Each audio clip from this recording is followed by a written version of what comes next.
Good morning. This is Joe Nicasio, your business coach, and I was having a lot of deep meditative thoughts around worthiness. What is worthiness? And the first thing I want to say is worthiness from the eyes of God. You know, it's like we are children of God. God is love. God's love is unconditional. And part of worthiness is just recognizing I am a child of God. I am a child of God. I am plenty. God is blessing me every day. I'm so grateful for the blessings that God is giving me. So that's, worthiness from the eyes of God is unconditional. But then there's also worthiness from the eyes of yourself. And so, it really is important to say, I am worthy. Having self-worth is really important to being a receiver. So, I am worthy. It's a great affirmation.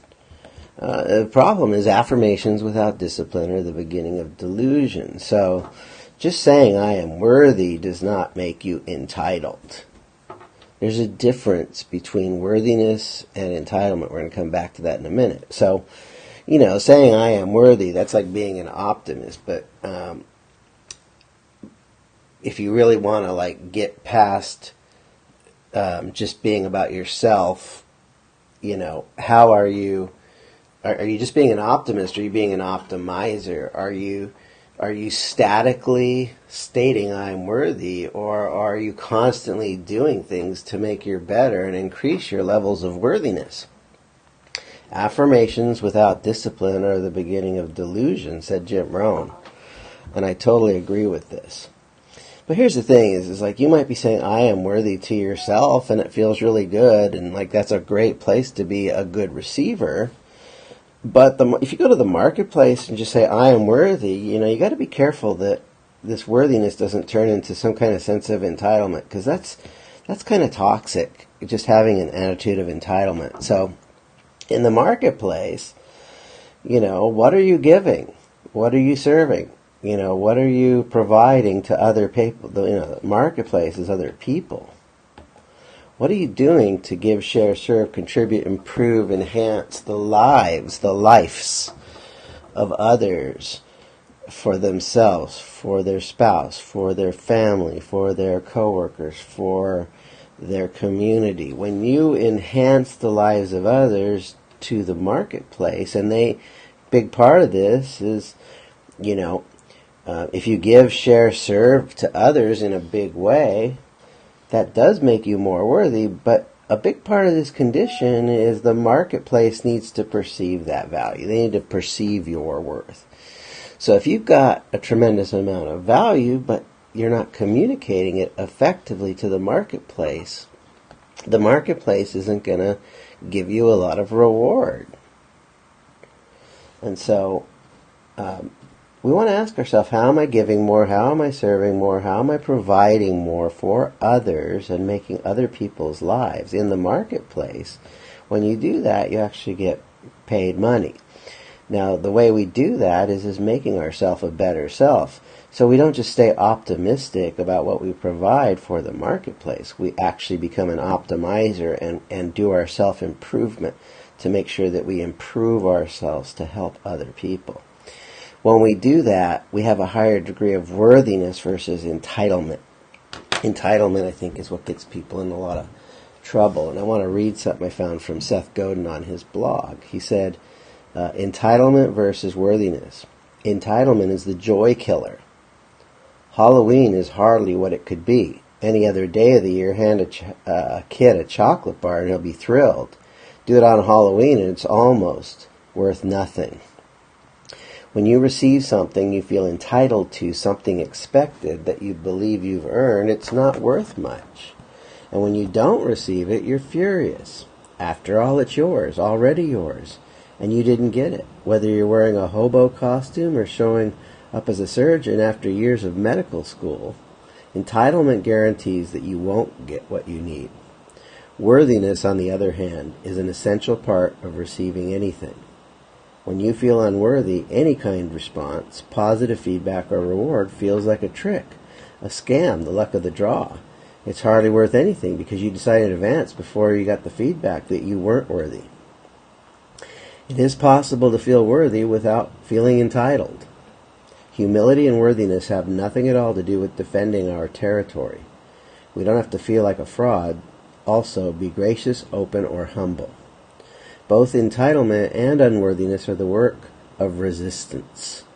The twin narratives make us bitter, encourage us to be ungenerous, keep us stuck.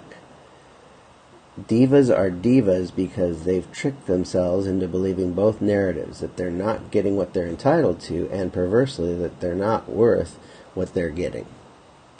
The entitled yet frightened voice says, "What's the point of contributing if these people aren't going to appreciate it sufficiently?" And the defensive, unworthy voice says, "What's the point of shipping the work if I don't think I'm worthy of being paid attention to?" The universe, it turns out, owes each of us very little indeed. Hard work and the dangerous commitment to doing something that matters doesn't get us guaranteed wheelbarrows full of prizes. But what it does do is help us understand our worth. That worth over time can become an obligation, the chance to do our best work and to contribute to communities we care about. When the work is worth it, make more of it because you can and because you're generous enough to share it. "I'm not worthy" isn't a useful way to respond to success, and neither is "that's it?" That's it? It might be better if we're just a bit better at saying thank you. So again, I just want you to realize that, as a child of God, God loves you. You are a child of God.